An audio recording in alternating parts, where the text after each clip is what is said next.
Hi chess friends, this is KingsExecutor and I'm showing to you a game I played 2 years ago when I wasn't near as good as I am today, and I had the black pieces, and after e4 well, the Alekhine chosen by me. As I said, I wasn't as good as today, but it's an okay game. And I want to show you a possibility in the exchange variation of the Alekhine. And here, white didn't play very good here. In this position, white should play d4, and when I play my standard move d6, white should take, and I recapture, and then play knight c3. The other way around, playing knight c3 here loses time for white, because now I can take on e5. The other way around, I had not time for that. White took on d6 with the e pawn. So this way around, I have the possibility to take white's queen and to ease my defense. And you shouldn't be afraid of queenless games, especially as black, because that eases your defending cause, and well, you don't have to calculate too much in that preciseness not to lose a tempo or something like that, because now you have more time. You have simply more time, because without the queens, neither side has much pressure. I played my knight to c6 attacking the e-pawn, f4 was played, and I played bishop f5. This opens up possibility for me to castle, and also my knight is looking to maybe come to b4 or d4 and then to c2, and it is not enough for white to take away the king here, because my bishop is defending the knight on c2, and if the rook moves, well, I have even the possibility maybe to force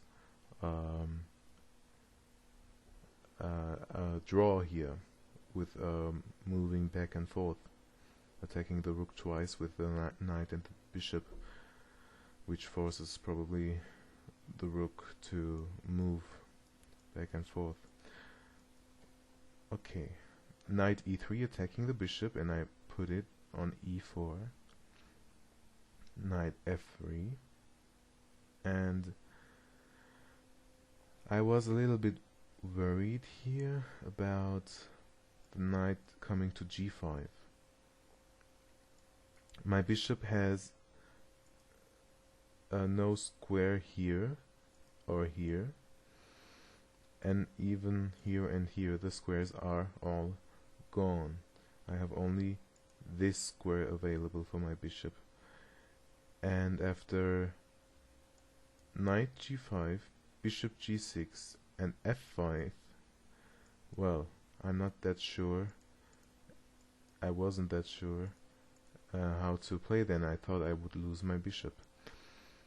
It turns out that it wouldn't be that bad. Let's say I would play a random move like castles, knight g5 and bishop g6, f5, then h6 is possible, and if takes, takes, e6, having two threats, taking the pawn, and bishop b4 check, and bishop d2 is not possible. So this is okay, and I have a further semi-open file for my rook. But anyway, in this position after knight f3, I took the knight, doubling white's pawns, and I played e6, opening up my bishop line and blocking the knight's central squares. Okay, bishop d2 was played. I castled, white castled as well, and I played knight to d4, attacking the f3 pawn. Well, of course, I could have played bishop c5 as well, developing another piece, connecting rooks. Knight d4, bishop c3, forcing my knight to take the pawn, and I kinda overlooked this idea of takes with check and bishop g2.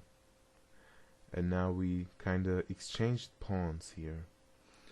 And I undoubled white's pawns for a good pawn here on b7, but this pawn controls f5, and with my bishop here attacking the piece that attacks f5 as well, and my knight on g6, these pawns are the weakness of white's position. Okay, let's go on. I play bishop c5, rook d1 check, king e7, bishop d4. I took this,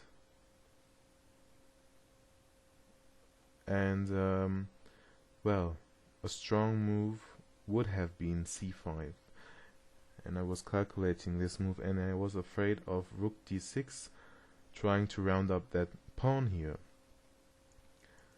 But knight g6 would be the move, and black stands better. If rook c6, then knight takes the pawn, and this pawn is immune due to the fork.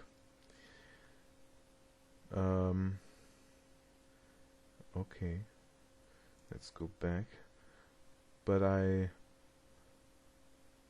wasn't able to calculate it back then, so I played a principal move. I was exchanging the most active pieces for my least active pieces. This is an okay move. Takes, takes. And now white wasted time with bishop c6. This is very bad. In an ending like this, the king has to come forward very fast, and indirectly this pawn is under pressure, because if I go knight g6 next move, attacking the f4 pawn, maybe white has to push this. Let's just look for for good moves here. Well, b3 for example, and if knight g6, knight g2 is okay. But afterwards white can come here with the kings, playing f6 then, and white should really not waste a tempo here. In this position bishop c6 was played, and I played my knight to g6, and well, now this pawn is attacked still, and knight g2 is not possible. So c5, attacking the knight, but I'm attacking it again, and this is why this knight was taken, bringing up my king. And knight g2 here is bad because I'm very fast now. b4, covering the pawn, and I still have time to infiltrate with the king.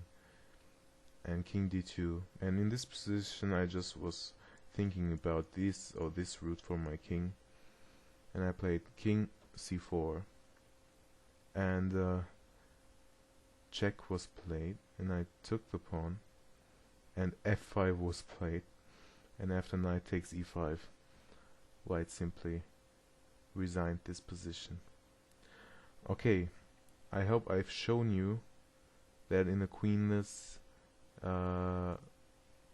middle game, it's important important to develop your pieces. You play the bishop out to play e6 afterwards. So f5 here. In this position, e6 would have been possible, and yeah, you're opening up your bishop. If you want to, you can castle. You don't have to, but castling is good because the king is out of the way and you have more space to maneuver your pieces, and the king is not blocking in the rooks on the back rank.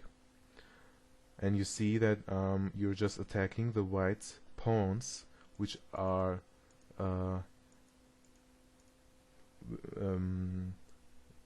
pushed and not backed up very well. Without the queen, they easily can become liabilities which you have to nurse as white. And this is what gives you counterplay as black. And you see that it wasn't easy for white to deal with it. I hope you enjoyed this little gamelet. See you next time.